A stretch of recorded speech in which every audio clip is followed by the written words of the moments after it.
Le monde évolue et quoi de mieux que de disséquer nos caddies pour s'en rendre compte. L'évolution du panier de la ménagère reflète les tendances et les difficultés des gens face à l'évolution du coût de la vie. Entre les marques incontournables, la tendance des circuits courts et du bio, les marques des distributeurs pour ne pas faire un malaise quand on voit la note à la caisse, il faut des magasins et des produits qui répondent à tous les besoins. Pour en parler avec nous, Christiane Wickler, la propriétaire notamment du PAL Center Auberpallen, mais pas que le PAL Center. Christiane Wickler, bonjour.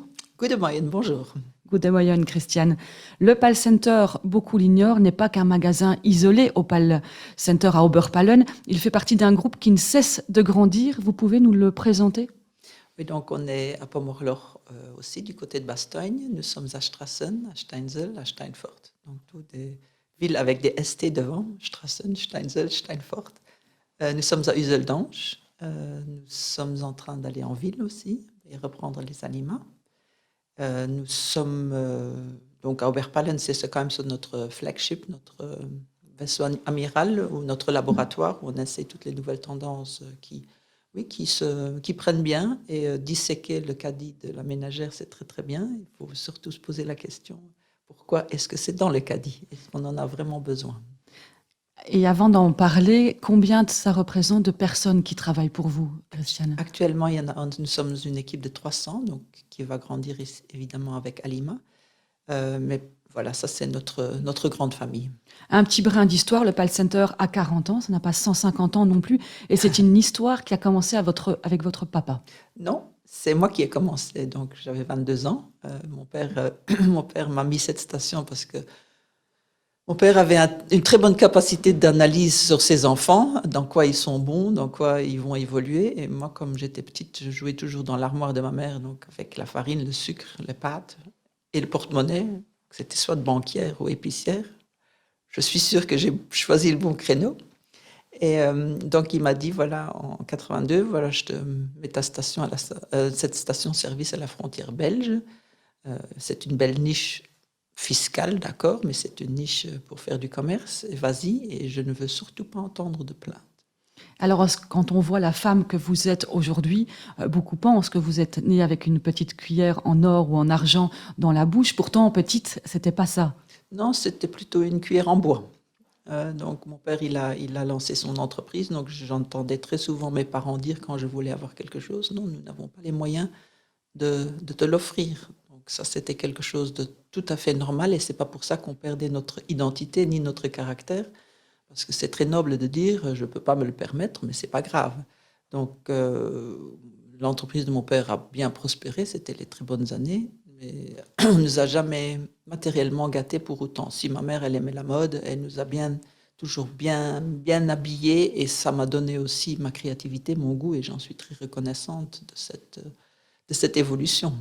Christiane Wickler, comme on le dit, le PAL Center a 40 ans. Alors on voit la réussite du groupe que vous avez créé, Christiane, il y a 40 ans. Mais la notion de travail est une valeur très importante chez vous et dans toute votre famille.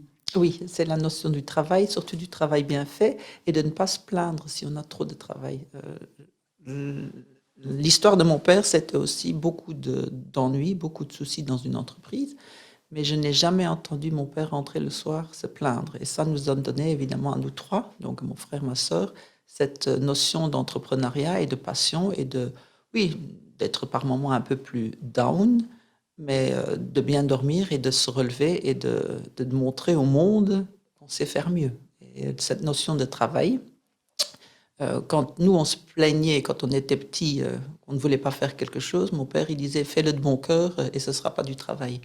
Et donc, une fois qu'on est programmé à ça ou socialisé à ça, ben, c'est une très bonne chose parce qu'on prend le travail pour quelque chose de très positif et d'évolutif, surtout pour soi-même aussi, hein, pour toute sa personnalité.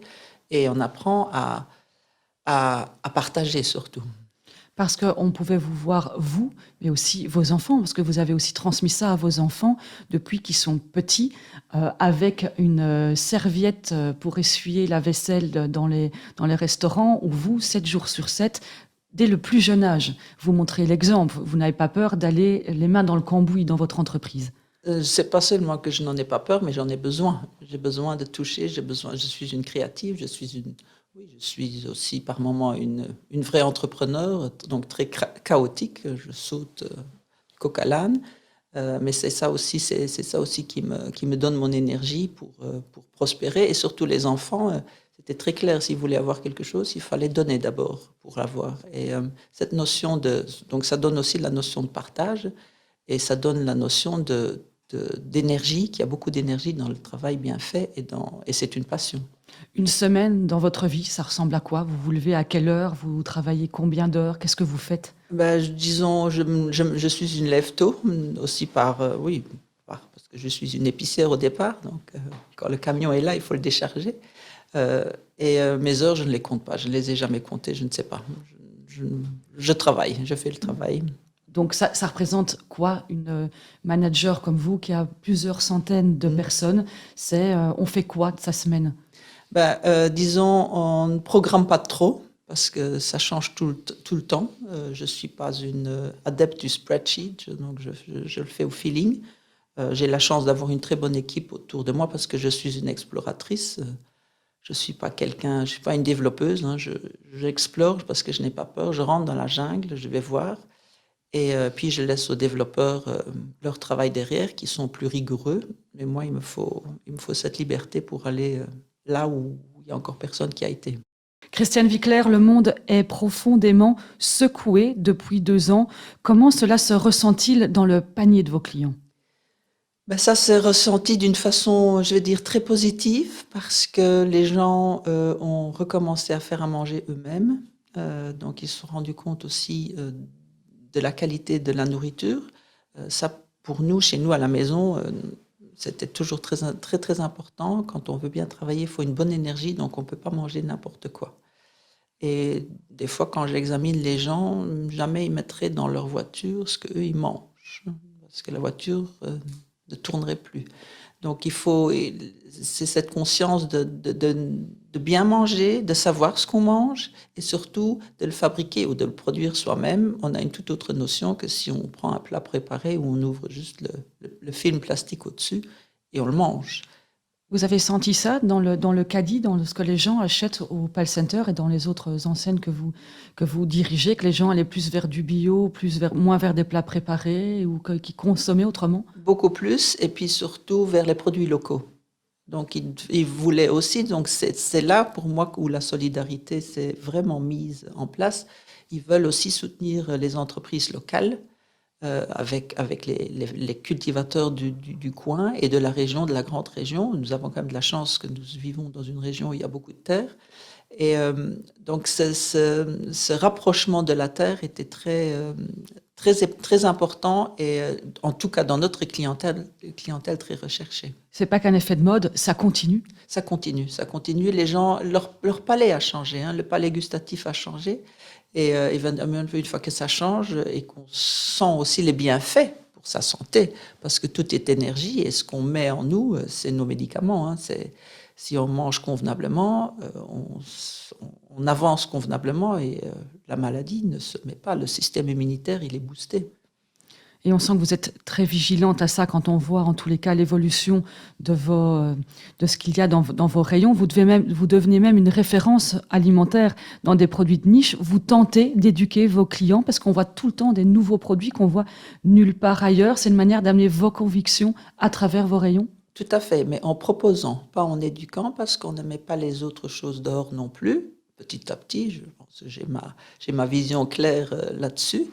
Mais on veut surtout leur montrer, leur démontrer et leur proposer qu'il y a moyen d'essayer autre chose. Et je suis super, super contente que nos clients nous font confiance pour ça.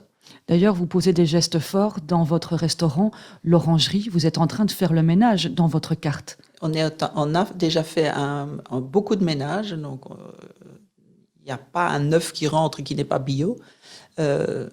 Pour donner un exemple, on essaye aussi de faire de plus en plus des plats sains avec moins de lactose et tous ces produits-là pour aussi alléger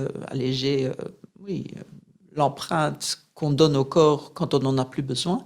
Mais surtout, on est en train de chasser le dernier produit de la limonade noire d'Atlanta. Vous ne voulez pas le citer, mais vous allez bientôt sortir Coca-Cola de votre carte et ça, c'est le plus compliqué. Ça, c'est le plus compliqué parce que ça fait quand même 50 ans que les gens, ils ont ce goût-là dans la bouche.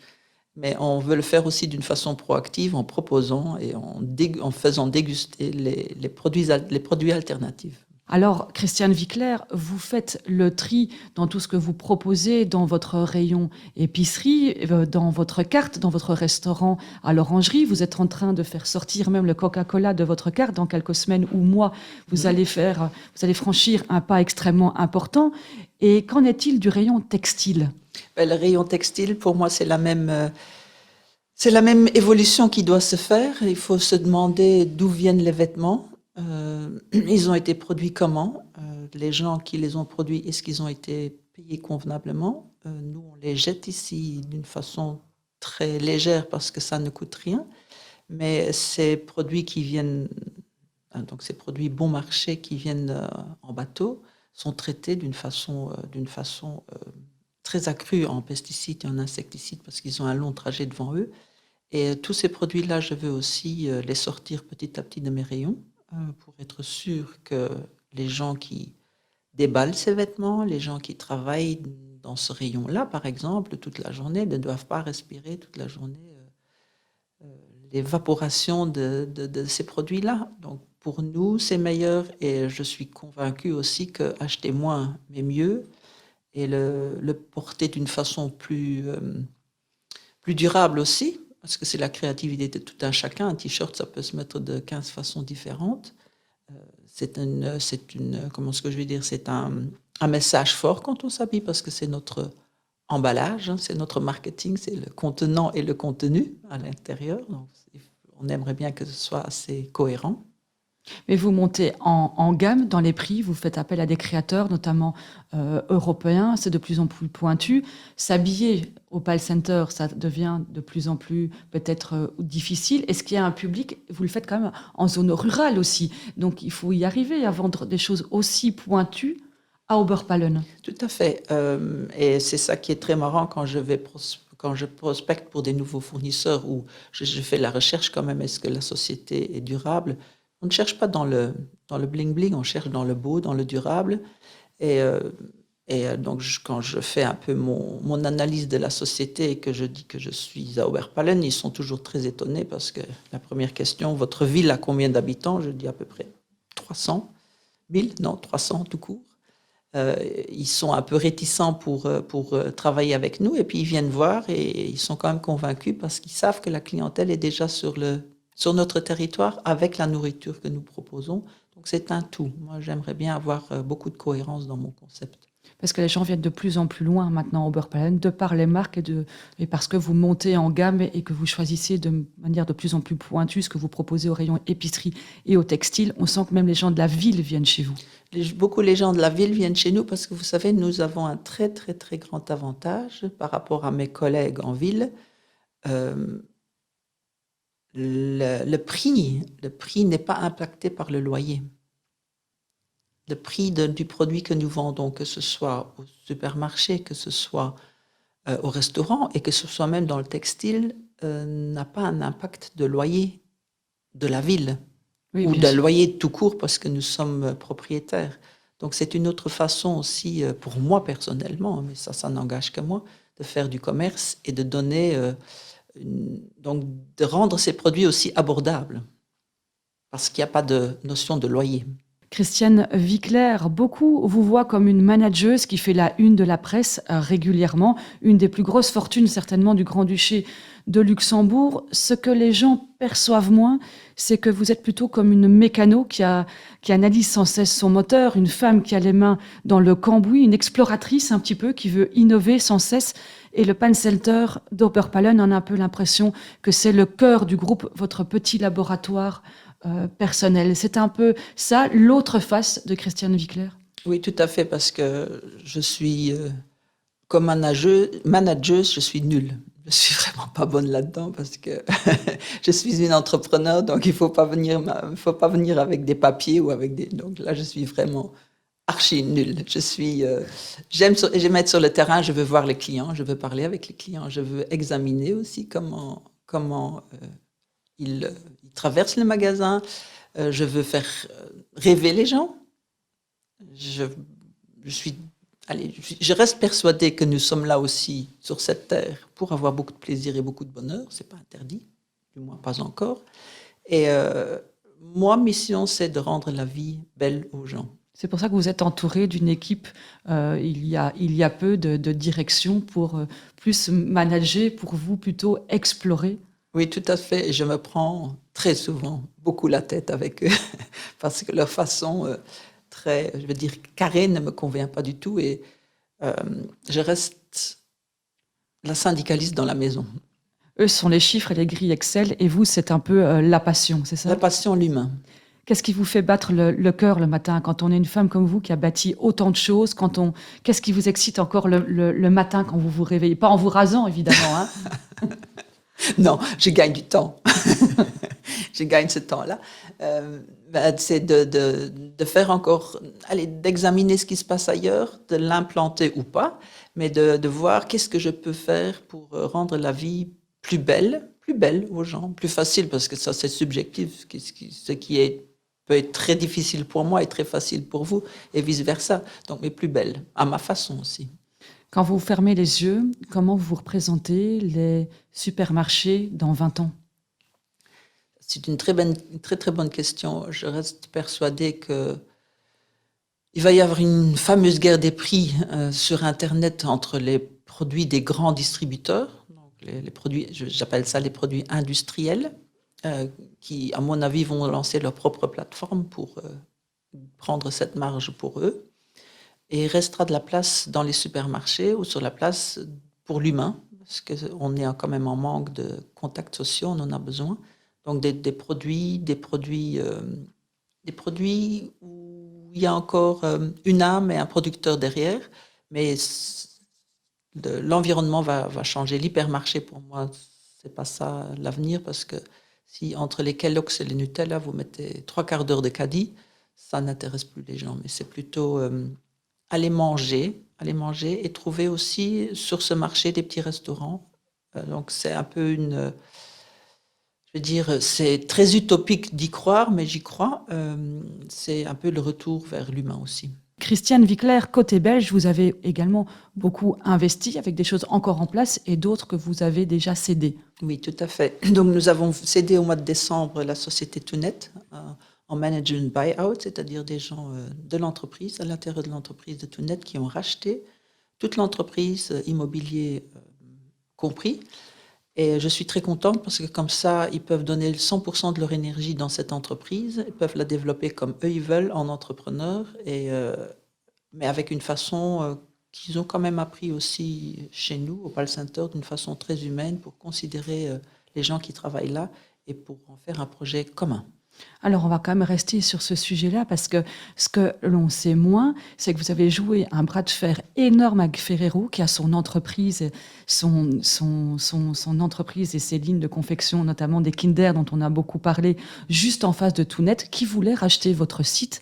Vous auriez pu gagner beaucoup, beaucoup plus d'argent en revendant à Ferrero, et finalement, vous avez préféré ne pas donner suite? Je n'ai pas donné suite parce que leur façon de faire ne me correspondait pas du tout, et même si par moment il faut être rationnel et regarder le côté financier, c'est pas mon truc parce que je veux encore dormir tranquillement la nuit. Mais leur façon aussi de considérer un acquis, que c'est parce que c'était Ferrero, ils pouvaient tout acheter et ils pouvaient tout diriger, ça m'a aussi réveillé en moi un peu ne pas réveiller, mais surtout stimuler mon caractère rebelle pour dire non, pas comme ça. Et pour moi, les 35 personnes qui travaillent là sont beaucoup plus importantes qu'une somme d'argent, que finalement, oui.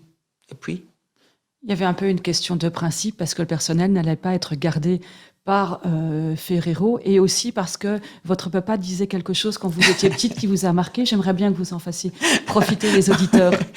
Mon père, il disait toujours... ça va être très vulgaire, mais c'est très luxembourgeois du nord du pays. Les petits ne sont pas là pour lâcher le cul aux gros.